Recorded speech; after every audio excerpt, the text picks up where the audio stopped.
Hello friends. आज हम प्राचीन इतिहास का एक चैप्टर वैदिक काल स्टार्ट करने जा रहे हैं।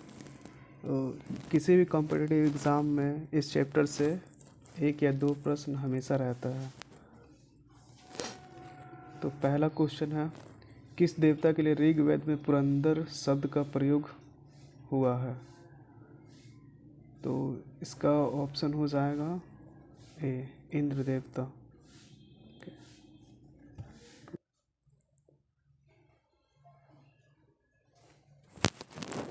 सेकेंड क्वेश्चन है, ऋग्वेद में विश्व शब्द का उल्लेख कितने बार हुआ है? तो इसका सही ऑप्शन हो जाएगा 170 बार। आर्य शब्द इंगित करता है निर्जात समूह से या यावरी जन को, भाषा समूह को या श्रेष्ठ वंश को? तो सही ऑप्शन हो जाएगा श्रेष्ठ वंश को।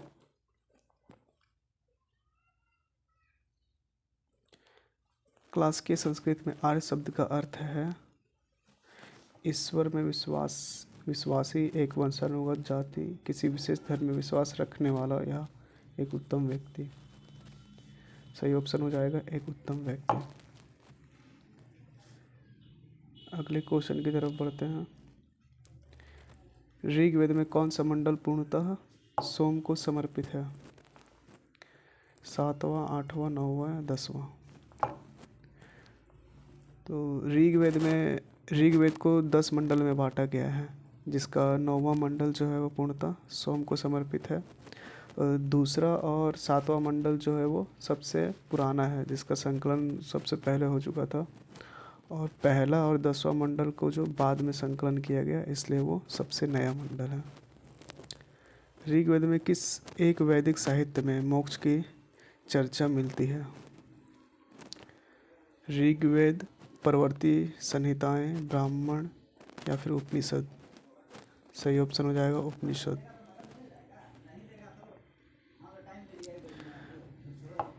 नेक्स्ट क्वेश्चन, धर्म तथा रीत भारत की प्राचीनतम वैदिक सभ्यता के एक केंद्रीय विचार को चित्रित करते हैं। इस संदर्भ में निम्नलिखित कथनों पर विचार कीजिए। पहला है, धर्म व्यक्ति के दायित्वों एवं स्वयं तथा दूसरों के प्रति व्यक्तिगत कर्तव्य की संकलना था। तो ये सही है या गलत? तो ये ऑप्शन सही है। रीत मूलभूत नैतिक विधान था जो सृष्टि और उसमें अंतर्निहित सारे तत्वों के क्रियाकलापों को संचालित करता था। ये ऑप्शन भी सही है। तो इसका सही ऑप्शन हो जाएगा ऑप्शन सी, ए और बी दोनों।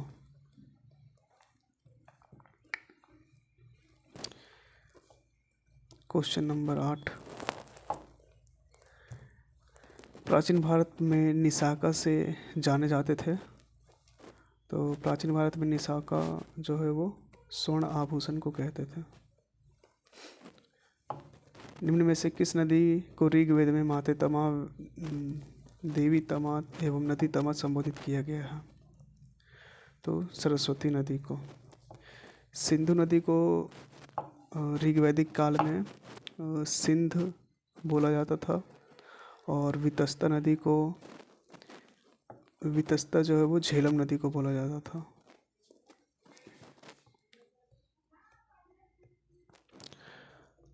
आयुर्वेद अर्थात जीवन का विज्ञान का उल्लेख सर्वप्रथम मिलता है।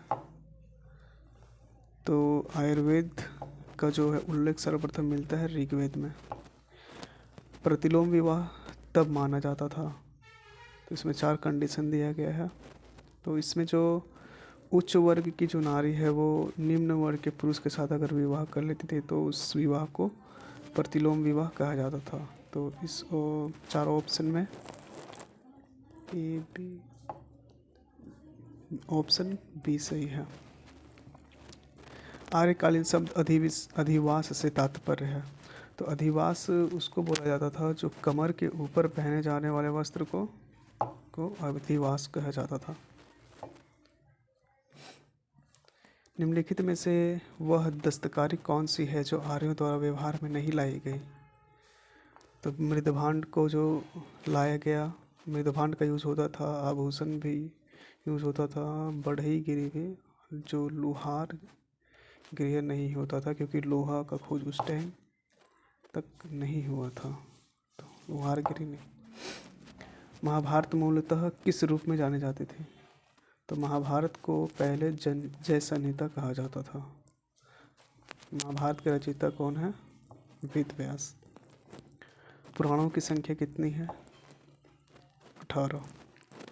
800 से 600 ईसा पूर्व का काल किस युग से जुड़ा है? ब्राह्मण युग। ऋग्वेद की मूल लिपि क्या थी? देवनागरी, खरोष्ठी, पाली या ब्राह्मी? तो ब्राह्मी। खरोष्ठी लिपि को दाएं से बाएं लिखा जाता है, ब्राह्मी को बाएं से दायां लिखा जाता है। देवनागरी लिपि जो हम लोग अभी यूज़ कर रहे हैं हिंदी, वो देवनागरी लिपि में लिखी जाती है। 18वां क्वेश्चन, निम्नलिखित में से किसे भारतीय परमाणुवाद का जनक कहा जाता है? महर्षि कपिल, गौतम, कणाद या पतंजलि को? तो महर्षि कणाद को कहा जाता है भारतीय परमाणुवाद का जनक। ऋग्वेद में अघन्य शब्द का प्रयोग किसके लिए किया गया है? तो अघन्य जो है वो ऋग्वैदिक काल में गाय को कहा जाता था।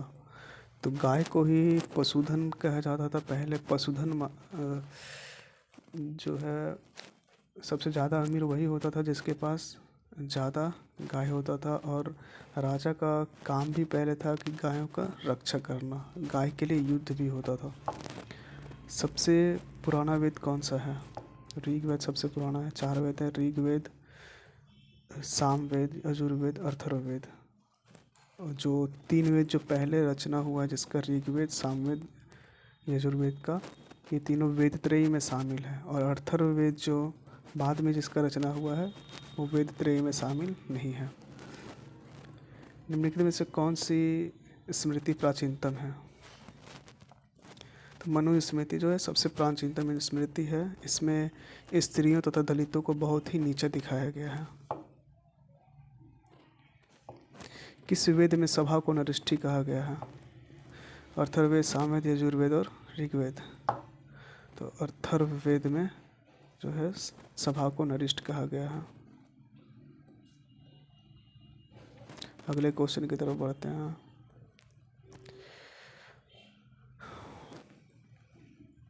सूची 1 को सूची 2 से सुमेलित करना है। ऋग्वेदिक किससे संबंधित है? तो ऋग्वेद जो है वो ऐत्रेय से संबंधित है। सामवेद किससे संबंधित है? सामवेद है पंचविंश से संबंधित है। अथर्ववेद किससे संबंधित है? गोपद से संबंधित है। यजुर्वेद जो है वो शतपथ से संबंधित है। तो इस हिसाब से सही ऑप्शन हो जाएगा ए का 3, बी का 4, का 3, बी का 4, ऑप्शन सी सही हो जाएगा। त्रयी नाम है, वही क्वेश्चन जो अभी मैंने डिस्कस किया था। त्रयी नाम है 3 वेदों का। निम्नलिखित में से कौन सी प्रथा चतुष्टय वेदोत्तर काल में प्रचलित हुई? ये जो है वो ब्रह्मचर्य, गृहस्थ, वानप्रस्थ और संन्यास से जन्म से लेकर 5 साल तक बाल्यावस्था होता था। 5 से 25 तक जो ब्रह्मचर्य यानी कि गुरुकुल में शिक्षा, 25 से 50 साल तक गृहस्थ जीवन यानी परिवार के साथ रहना, 50 से 75 साल तक वानप्रस्थ यानी सामाजिक तथा धार्मिक जीवन में सम्मिलित होना, और 75 साल के बाद का एज जो था वो सन्यासी जीवन यानी कि वन में जाके तपस्या करना। यज्ञ संबंधी विधि विधानों का पता चलता है कहाँ से? पता चलता है यजुर्वेद से। यजुर्वेद में यज्ञ और युद्ध ये सब का चर्चा है, कर्मकांड का। ऋग्वेद में उल्लेखित यव शब्द किस कृषि उत्पाद हेतु प्रयुक्त किया गया है? जौ, चना, चावल, गेहूँ। तो सही ऑप्शन हो जाएगा जौ। जिस ग्रंथ में पुरुष मेघ का उल्लेख हुआ है वह है कृष्ण यजुर्वेद, शुक्ल यजुर्वेद शतपथ ब्राह्मण पंचविश ब्राह्मण। शतपथ ब्राह्मण में पुरुष में क उल्लेख हुआ है। ऋग्वेद में सर्वाधिक संख्या में मंत्र संबंधित है, तो सर्वाधिक संख्या में मंत्र जो है वो इंद्र से संबंधित है। इंद्र को पुरंदर कहा जाता था, यानी कि किला तोड़ने वाला कहा जाता था। और युद्ध से पहले इंद्र भगवान का पूजा होता था। ऋग्वैदिक काल के प्रारंभ में निम्न में से किसे महत्वपूर्ण मूल्यवान संपत्ति समझा जाता था? तो मैंने अभी बताया था गाय को ही सबसे मूल्यवान संपत्ति समझा जाता था। प्राचीनतम विवाह संस्कार का वर्णन करने वाला विवाह सूक्त किसमें पाया जाता है? तो सही ऑप्शन हो जाएगा ऋग्वेद में।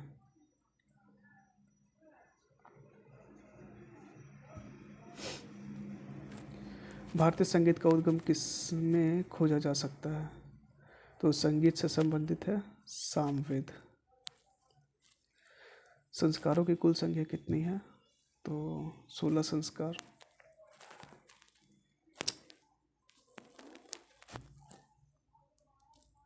अगले क्वेश्चन की तरफ बढ़ते हैं। निम्नलिखित में से किसे ऋग्वेद में युद्ध देवता समझा जाता था? तो इंद्र को। अग्नि का देवता अग्नि ही होते थे। सूर्य का देवता वरुण जो है वो वायु के देवता होते थे। ऋग्वेद में संपत्ति का प्रमुख रूप क्या है? तो गोधन यानी कि गाय। वैदिक युगीन सभा कैसे थी? गांव के व्यावसायिक लोगों की संस्था थी, या राज दरबार होता था, या मंत्री परिषद था, या फिर राज के समस्त लोगों की एक राष्ट्रीय सभा थी? तो ये मंत्री परिषद थी। वैदिक युग में जो है सामाजिक स्थिति को जो है 3 भाग में बांटा गया था, सभा, समिति और विदय में। तो सभा जो होता था वो आम जनों का होता था, साधारण लोगों का। और समिति जो होता था वो बड़े लोगों का होता था, यानी कि धनी लोगों का जो होता था वो समिति। और प्रजापति की दो पुत्री कहा गया है सभा और समिति को। 14वीं सदी ईस्वी पूर्व का एक अभिलेख जिसमें वैदिक देवताओं का वर्णन प्राप्त हुआ है, तो वह कौन सा है? तो वो है बोजक कोई अभिलेख से।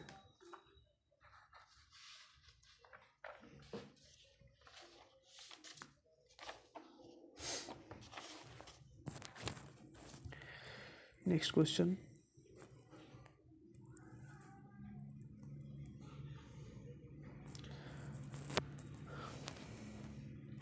प्राचीन काल में आर्यों के जीविकोपार्जन का मुख्य साधन था, यानी कि जीविका कमाने के लिए क्या करते थे उस समय के लोग? तो वो शिल्प कर्म करते थे, यानी कि शिल्पकारी करते थे। अब सूची 1 को सूची 2 से सम्मिलित करना। एक तरफ वैदिक नदियां हैं, आधुनिक नाम। वैदिक काल में उस नदी का नाम और उसी नदी का अभी का नाम क्या है? तो कुंभा किसे बोला जाता था? कुंभा बोला जाता था काबुल नदी को। परुस्नी जो है वो रावी नदी को बोला जाता था। परुस्नी जो है रावी नदी को। सदानीरा जो है वो गंडक नदी को कहा जाता था, और सुतुद्री जो है वो सतलज नदी को कहा जाता था। इस हिसाब से ऑप्शन हो जाएगा ए का 2, बी का 3, ए का 2, बी का 3, ऑप्शन बी। निम्नलिखित में से किसका संकलन ऋग्वेद पर आधारित है? तो सामवेद का संकलन जो है वो ऋग्वेद पर आधारित है।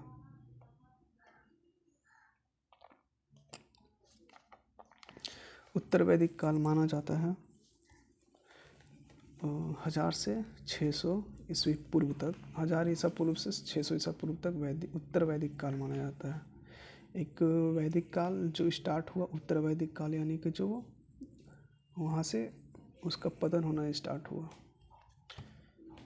वैदिक काल में जो है वर्ण व्यवस्था जो था वो कर्म पे आधारित था, और उत्तर वैदिक काल में धीरे धीरे जन्म पे आधारित हो गया, यानी कि सामाजिक व्यवस्था धीरे धीरे खराब होती गई। शुल्ब सूत्र किस विषय से संबंधित है? तो शुल्ब सूत्र जो है वो गणित से संबंधित है। गोपद ब्राह्मण संबंधित है अथर्ववेद से। सुमेलित करना है। अथर्ववेद में किस चीज़ का चर्चा है? तो अथर्ववेद में जो है वो औषधि की चर्चा है।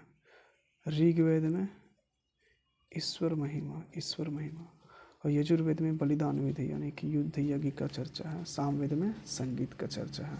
इस हिसाब से ऑप्शन आप लोग मिला लीजिएगा। बढ़ते हैं अगले क्वेश्चन पे।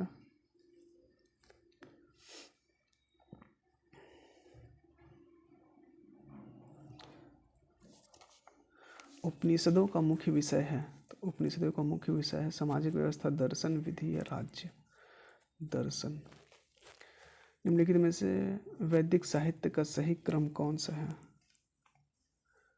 तो सबसे पहले वैदिक संहिताएं आया, फिर उसके बाद ब्राह्मण, उसके बाद अरण्यक, उसके बाद उपनिषद। अरण्यक यानी कि वो जिसे जंगलों में बैठ के लिखा गया। उपनिषद यानी कि मतलब गुरु, उपनिषद का अर्थ होता है गुरु के समीप शिक्षा प्राप्त करना को उपनिषद बोला जाता है। उपनिषदों का रचना इसलिए हुआ जैसे कि पहले ज़माने में ब्राह्मणों के द्वारा राजाओं के जो पुत्र पुत्री को शिक्षा दिया जाता था, तो ब्राह्मण लोग बहुत ही मतलब एटीट्यूड में रहते थे, तो उसको रिप्लेस करने के लिए उपनिषद का रचना हुआ।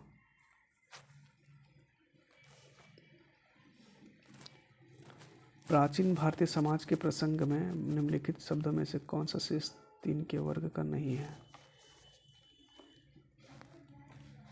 तो कुल, वंश, गोत्र एक ही जैसा लग रहा है, तो इसका कोश। गायत्री मंत्र की रचना किसने की थी? तो गायत्री मंत्र ओम भूर्भुवः स्वः जो गायत्री मंत्र है इसको जो है ऋग्वेद से लिया गया है और इसकी रचना किसने की है? विश्वामित्र ने। निम्नलिखित में से पूर्व वैदिक आर्यों का सर्वाधिक लोकप्रिय देवता था इंद्र। वैदिक काल में किस जानवर को अघन्य माना गया है? गाय को अघन्य माना गया।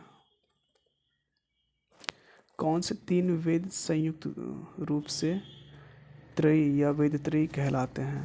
तो ऋग्वेद, यजुर्वेद और सामवेद को कहा जाता है।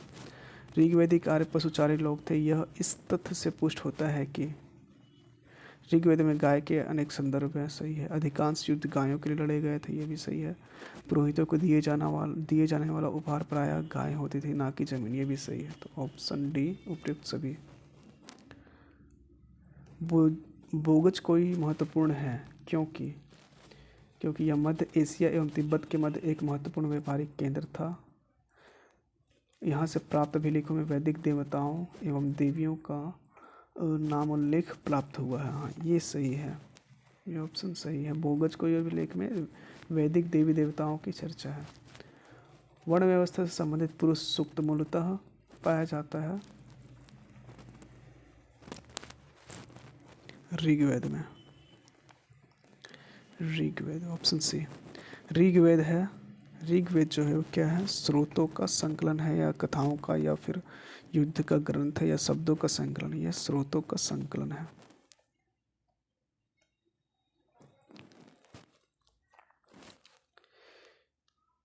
किस वैदिक ग्रंथ में वर्ण शब्द का सर्वप्रथम नामोल्लेख मिलता है? तो वर्ण शब्द का सर्वप्रथम उल्लेख ऋग्वेद में मिलता है। तो पहले जो प्राचीन इतिहास में 4 भाग में डिवाइड था वर्ण व्यवस्था। सबसे ऊपर थे ब्राह्मण, उसके नीचे क्षत्रिय, फिर वैश्य, फिर शूद्र। ब्राह्मण का कार्य था पूजा अर्चना करवाना, शिक्षा देना। ब्राह्मण का काम, क्षत्रिय का काम था रक्षा करना, वैश्य का काम था व्यापार और शूद्र का काम था सेवा करना। वैदिक नदी कुंभा का स्थान कहाँ निर्धारित होना चाहिए? कुंभा जो है वो पिछले क्वेश्चन हम लोगों ने देखा था। कुंभा जो काबुल नदी को कहा जाता है, तो यह काबुल नदी कहाँ होना चाहिए? अफगानिस्तान में। अध्यात्म ज्ञान के विषय में नचिकेता और यम का संवाद किस उपनिषद में प्राप्त होता है? तो यम और नचिकेता जो है वो कठोपनिषद में इसका उल्लेख मिलता है। और कठोपनिषद में ओम शब्द के महत्व को भी दर्शाया गया है। ऋग्वेद में ऋचाएँ हैं, तो 1028 ऋचाएँ हैं। आरंभिक वैदिक साहित्य में सर्वाधिक वर्णित नदी, सबसे ज़्यादा चर्चा किसका हुआ है? सिंधु नदी का। निम्नलिखित में से कौन सी वह ब्राह्मण वादिनी थी जिसने कुछ वेद मंत्रों की रचना की? तो लोपामुद्रा हो जाएगा इसका आंसर।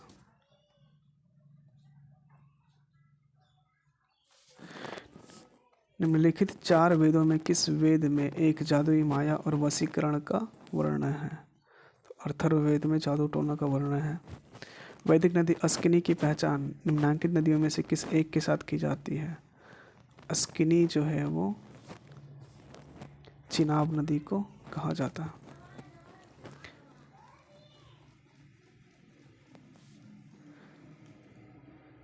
ऋग वैदिक काल में निष्क का प्रयोग एक आभूषण के लिए होता था, किंतु प्रवर्तिक काल में उसका प्रयोग इस अर्थ में हुआ। पहले निष्क जो है वो आभूषण के लिए यूज होता था, उसके बाद वो सिक्का में यूज होने लगा निष्क।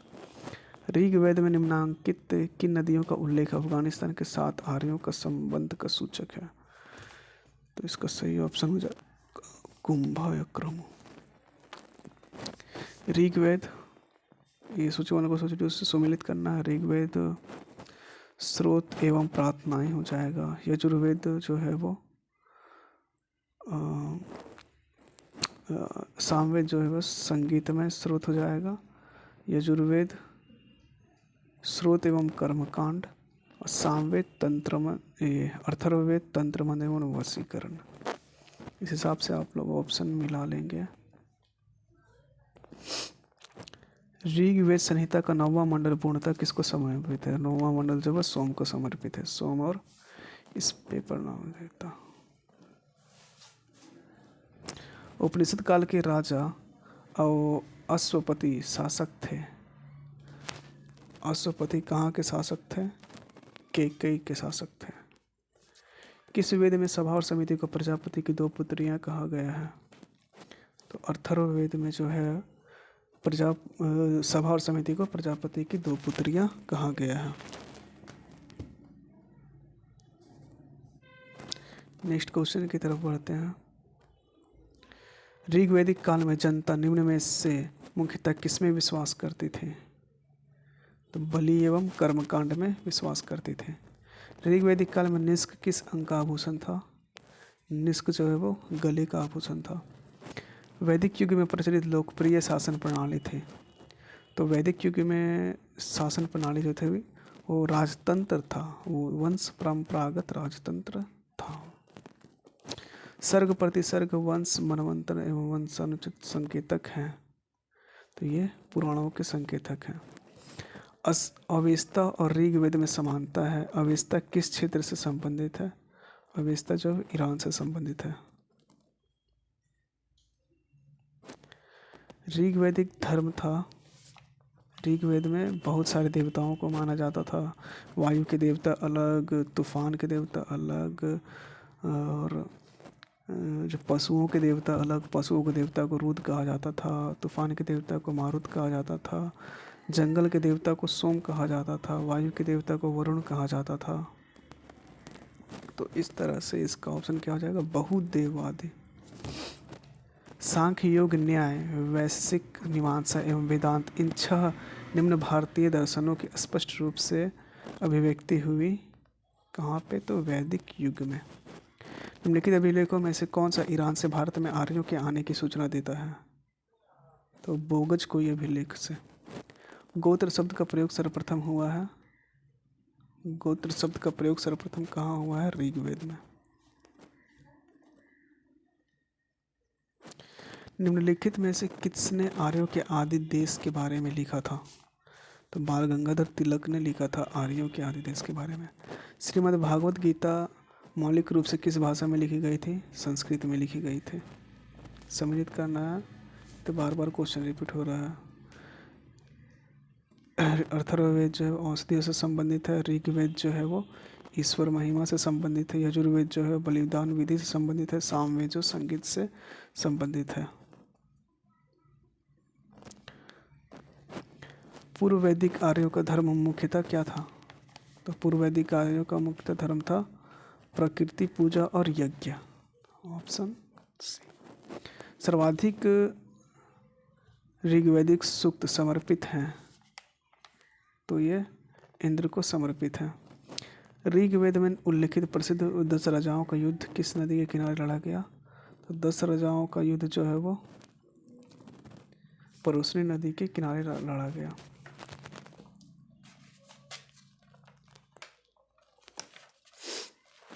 परुस्नी नदी को वैदिक काल में जो है वो रावी नदी कहते थे। विपाशा जो है वो व्यास नदी को कहा जाता था। सरस्वती जो है वो घग्गर नदी को कहा जाता था। अस्किनी जो है वो चिनाब नदी को कहा जाता था। शतपथ ब्राह्मण में उल्लिखित राजा विदेह माधव से संबंधित ऋषि थे। तो राजा विदेह से संबंधित थे ऋषि गौतम राहुगण। इनसे जुड़ा एक फैक्ट जान लेंगे। उत्तर भारत का जो है आर्यकरण जो है राजा विदेह का पुरोहित गौतम राहुगण ने किया था। उत्तर भारत का और दक्षिण भारत का जो आर्यकरण है अलग अलग हुआ था। तो उत्तर भारत राजा विदेह के पुरोहित गौतम राहुगण ने किया था। तो उत्तर भारत में पूरा घूम घूम के आर्यकरण कर रहे थे। तो जब ये बिहार के पटना जब आने के क्रम में गंडक नदी को पार नहीं कर पाए, तो जिसके कारण इन्होंने पाटलिपुत्र को अछूतों की भूमि कही और यहाँ के गंगा जल को पवित्र नहीं माना गया।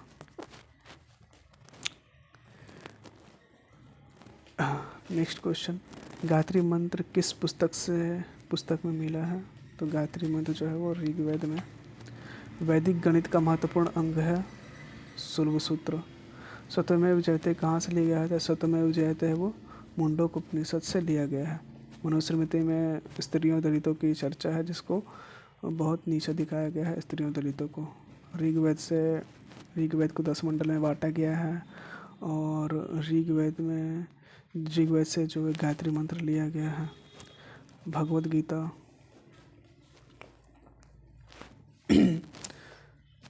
जो है वो एक भगवद गीता का कितना चैप्टर है, यानी कि उसको पर्व में बांटा गया। 18 पर्व है। वैदिक कर्मकांड में होता का संबंध है। होता जो है वो यज्ञ में जो आहुति देने वाला होता था उसको होता कहा जाता था। तो इसका होता का संबंध किस वेद से है? 59 ऋग्वेद से। सत्यकाम जलाप की कथा जो अनब्याही माँ होने के लांछन को देती है, लांछन को क्या चुनौती देती है, उल्लेखित है छांदोग्य उपनिषद से। तो ये आज का इस चैप्टर का जो MCQ कंप्लीट होता है। मिलेंगे नेक्स्ट वीडियो में। Thank you.